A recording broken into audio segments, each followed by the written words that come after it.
Olá, seja bem-vindo a mais um programa TV com Saúde. Eu sou a doutora Carolina Cosi e a nossa entrevistada de hoje é a Camila Coimbra. Ela é fisioterapeuta e ela veio conversar um pouquinho com a gente hoje sobre o Pilates. Seja bem-vinda, Camila. Muito obrigada. O que é o Pilates, afinal de contas?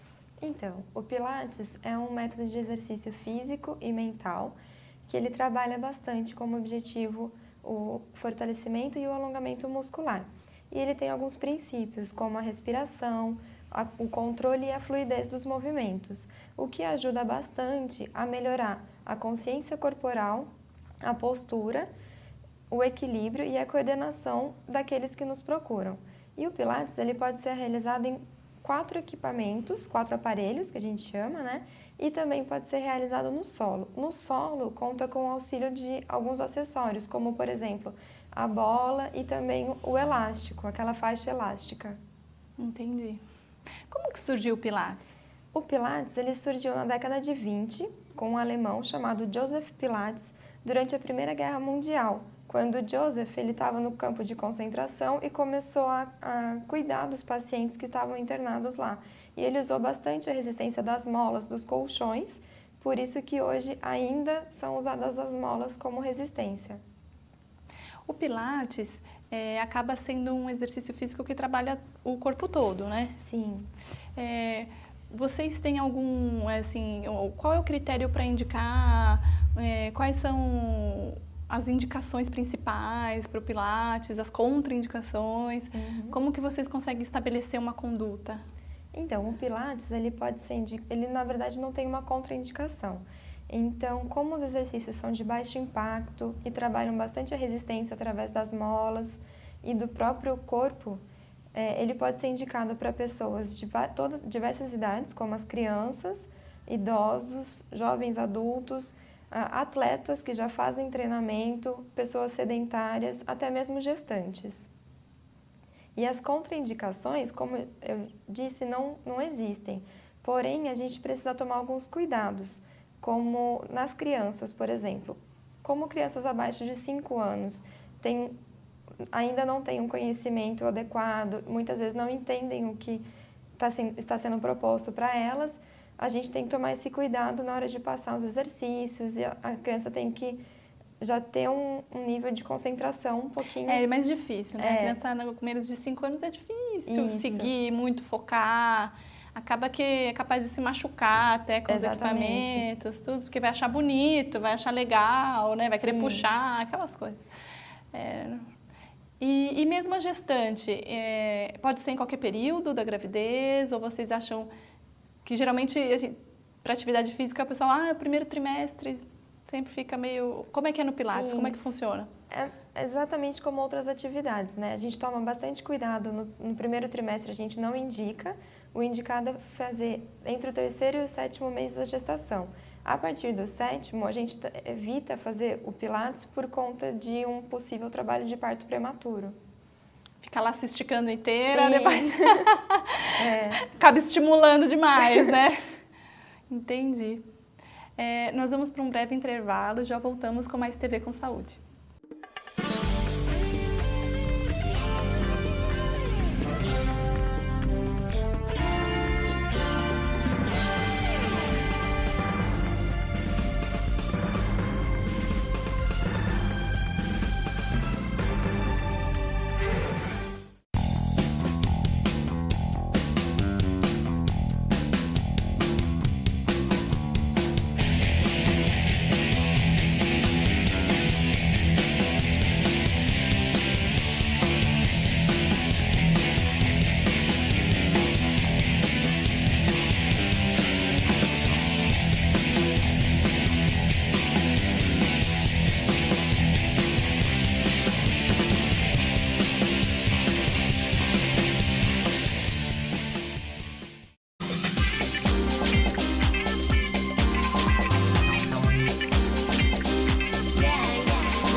Estamos de volta com o TV com Saúde.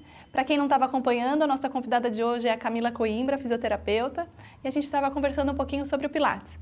Ela já explicou para a gente o que é, como surgiu, né? As principais indicações, contraindicações. E agora nós vamos falar um pouquinho sobre outras coisas do Pilates, né? Outros assuntos. Por exemplo, eu sempre fiquei com uma dúvida, né? Acho que o pessoal de casa também deve ter. Como o pessoal associa muito o Pilates com um tratamento, com fisioterapia e tudo mais, como que a pessoa chega lá onde você trabalha com Pilates, né? Chama de academia, não sei nem o nome que chama. Qual que é o nome que vocês dão? Então, na clínica. Clínica mesmo? Pode ser um estúdio, na verdade, também. Então, agora eu fiquei até na dúvida. Chama de academia, chama de clínica, chama... Sim, a gente chama ou de estúdio ou de clínica, depende se é por fisioterapeuta ou por educador físico, porque educador também pode dar o Pilates. Ah, tá. E lá na clínica, como somos todos físios e tem outras reabilitações, não só o Pilates, é a clínica mesmo. Entendi. Então, lá na clínica, as pessoas chegam espontaneamente, ou como é uma clínica, né, o pessoal fica pensando, acho que eu preciso de um encaminhamento médico, ou do ortopedista, ou do neuro, quem estiver acompanhando, né, o caso. Como que funciona para gerar a demanda das pessoas que você atende lá na clínica? Sim, muitas pessoas chegam realmente com encaminhamento médico, porém, esse encaminhamento não é necessário. O Pilates, ele pode ser uma opção de reabilitação, mas também ele pode ser como uma inclusão de uma atividade física. Uma pessoa que, por exemplo, quer deixar a vida sedentária, quer iniciar uma atividade, ela pode começar com Pilates. Então, esse encaminhamento médico não é necessário. Pode chegar espontaneamente quem quer iniciar uma atividade, mas também muitas pessoas nos procuram porque já sentem dor. Então, como uma opção de reabilitação. E nesse caso, quando a pessoa chega com dor, o nosso foco inicial é promover o alívio da dor e depois um trabalho de fortalecimento, de alongamento. Tá, deixa eu fazer uma pergunta agora. Vamos colocar o dedo na ferida. Sim. Que nem, se as pessoas chegam lá espontaneamente, vocês têm que ter um critério, né? Por exemplo, Sim. Se a pessoa, o objetivo é condicionamento físico, atividade física, você já sabe qual é a abordagem. Se a pessoa chega procurando uma reabilitação, por exemplo, você falou da dor. Não seria bom ter o diagnóstico, que a pessoa precisa ser orientada, porque senão o pessoal chega lá e não sabe nem o que tem. Sim, exatamente. Aí dificulta até para vocês, né? Porque o físio precisa saber do que a pessoa, do diagnóstico, para poder fazer uma conduta, né? O tratamento. A gente precisa saber e ter um respaldo para saber até onde a gente pode ir, até onde a gente pode mexer. Quando a pessoa já chega com dor, a gente pede. Vocês fazem essa orientação? Isso, a gente pede para ela procurar um médico para fazer alguns exames, por exemplo, uma ressonância, uma radiografia. Se for, por exemplo, uma lesão na coluna. Tem alguns cuidados que a gente tem que tomar, que são importantes. E para não correr nenhum risco, é importante que se tenha o conhecimento e faça alguns exames. Tá, então para vocês que estão em casa, pode espontaneamente, mas tem que ter isso em mente, que se você está indo fazer atividade física, o pensamento é se for reabilitação, precisa ter o diagnóstico, né? Também, senão vocês colocam os fisioterapeutas em maus lençóis, fica todo mundo lá em apuros, né? Então, mais ou menos isso que funciona o fluxo de pacientes ou clientes, né, na clínica. E o Pilates, né? Você falou da parte de reabilitação. Isso seria baseado no diagnóstico, né? Sim. E o paciente que, por exemplo, teve um diagnóstico, tinha uma indicação de um tratamento cirúrgico, e o pós-operatório? O Pilates está indicado também, não está? Tem um período que tem que esperar para depois poder iniciar a reabilitação no Pilates, no pós-operatório? Como é que funciona isso? Com certeza, o Pilates ele pode ser indicado no pós-operatório, sim. Assim que o médico já liberar o paciente para iniciar a reabilitação com fisioterapia, o Pilates pode ser escolhido como uma opção de reabilitação. Então, quando o médico liberar, pode procurar, a gente já começa a fazer essa reabilitação, que vai desde um alívio da dor, a um fortalecimento muscular mais para frente, a um alongamento. E também tem, como eu disse, precisa bastante ter essa liberação do médico mesmo. Porque às vezes não recuperou tudo, né, da cirurgia, daí não pode causar nenhuma lesão, né? Isso acho que o pessoal consegue entender mais fácil. Vocês têm muito pacientes na clínica de pós-operatório? Como que funciona assim? O que é mais a rotina de vocês? A gente atende vários tipos de pacientes, mas o principal, o nosso foco maior, são pacientes com dores nas costas. Aquelas dores que incomodam todo mundo aqui atrás e muitas vezes elas estão associadas a uma fraqueza da musculatura. Então, nesse caso, o alívio da dor, a gente vai promover o alívio da dor e também já começa algum tipo de fortalecimento justamente para esse alívio. E também tem vários casos interessantes de pacientes que chegam com indicação cirúrgica para hérnia de disco, mesmo num grau leve, e a gente consegue evitar a cirurgia nesses casos através do exercício, do fortalecimento. A pessoa já não precisa mais da cirurgia. Muito interessante. Agora nós vamos para um breve intervalo e já voltamos com mais TV com Saúde.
Estamos de volta com o TV com Saúde. Para quem não estava acompanhando, a nossa convidada de hoje é a Camila Coimbra, fisioterapeuta.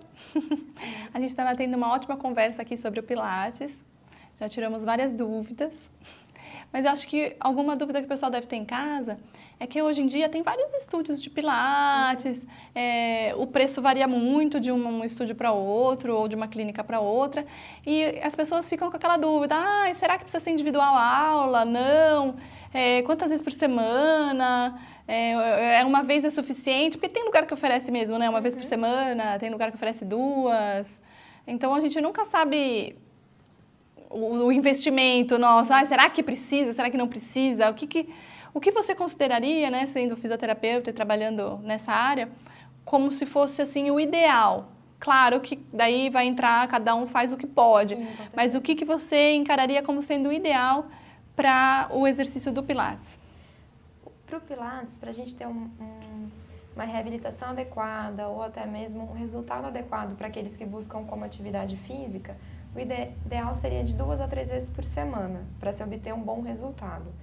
E em relação à quantidade de alunos por aula, o que a gente indica, lá na clínica nós trabalhamos com aulas individuais, em duplas e em trio. Mesmo quando as aulas são em grupo, é legal enfatizar que cada aluno tem a sua aula. Então não é porque eu faço aula junto com você que nós faremos os mesmos exercícios. Eu posso fazer o meu que é para o meu joelho, você faz o seu que é para a sua coluna, entendi, mesmo estando numa mesma aula. Entendi. Isso é importante, sim, né? Porque às vezes o ser humano é assim, né? Sempre fica se comparando com do lado. Exatamente. Então é importante deixar isso claro, que às vezes a pessoa, por que ele está fazendo isso e eu não? Mas porque ele precisa disso e você não. Exatamente. Então tá. Porque o seu foco é um e o dele é outro. Então é bem importante que cada um tenha o seu foco. Porque se todo mundo fizer igual, não vai adiantar, né? Entendi. Quanto tempo dura a aula, mais ou menos? As aulas têm uma duração de aproximadamente 1 hora. E é legal também comentar que o primeiro contato que a pessoa tem com o Pilates é numa aula experimental, onde o instrutor, o professor, a gente vai dar uma aula e vai conhecer o perfil do aluno, o que ele precisa, quais são os objetivos para aquela patologia ou para aquele aluno, se ele quer só atividade física. E através desse conhecimento que a gente elabora as aulas, que vão desde o nível básico até o nível avançado.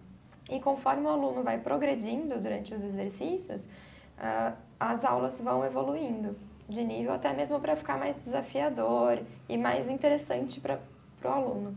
Ah, entendi. E como que é montada uma aula de Pilates? Então, a aula normalmente é montada quando a gente tem o primeiro contato através da aula experimental, onde o professor, o instrutor vai conhecer cada aluno para ver as necessidades e então montar a aula, de acordo com cada objetivo. E as aulas, elas têm são desde o nível básico, o médio e o avançado. E conforme o aluno vai progredindo, vai evoluindo durante os exercícios, as aulas vão, como eu posso dizer, evoluindo também. Vai evoluindo junto com o desenvolvimento do aluno, né? Isso, para se tornar mais desafiadora. Não, é interessante ter isso, claro, que o pessoal que está em casa às vezes acha que vai lá numa primeira aula e fica...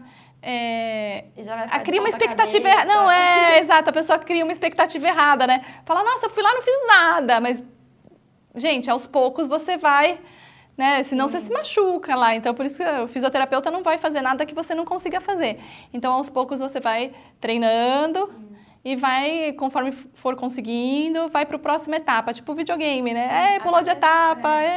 Até mesmo porque na aula experimental a gente nunca passa o mais avançado justamente por não conhecer o aluno. Então, é sempre passado um básico, os princípios da respiração, do controle, para ensinar realmente. A pessoa tem que aprender isso também, né? Exatamente. Que a respiração, o controle, parece uma besteira, mas não é, não. Né? Muitas vezes é uma parte mais difícil, eu acho, né? Sim, exatamente.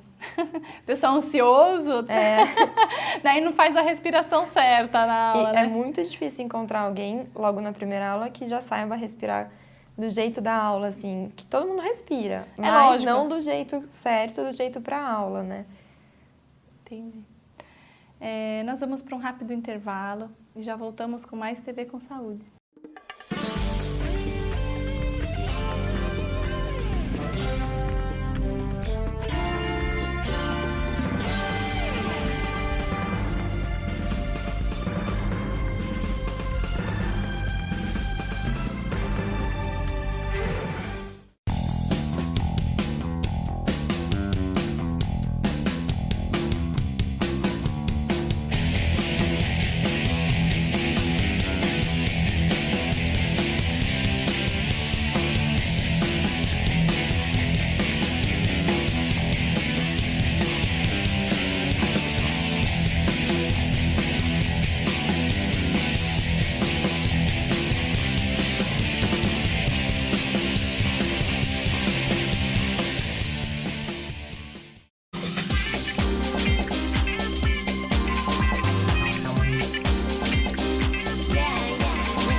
Estamos de volta com TV com Saúde.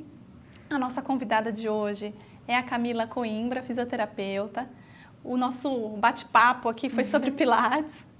Faltou uma última dúvida, né? Você explicou bastante sobre o Pilates, de uma forma geral, quem pode, quem não pode fazer. A gente esqueceu de fazer uma perguntinha, assim, de um público especial, né?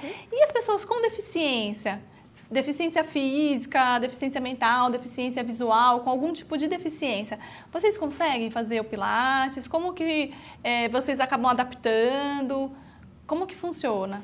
Para todas as deficiências, não existe uma contraindicação. porém a gente precisa tomar alguns cuidados, né? E realizar algumas adaptações, como por exemplo, para deficientes visuais, a gente vai guiar o aluno. Então, a gente vamos fazer exercício para o braço, pega o braço, ensina ele a fazer o exercício e ele vai fazendo, já que ele não consegue nos ver e repetir o exercício. Isso. Mesma coisa para deficientes auditivos, a gente, através de recursos, auxilia ele a realizar o exercício.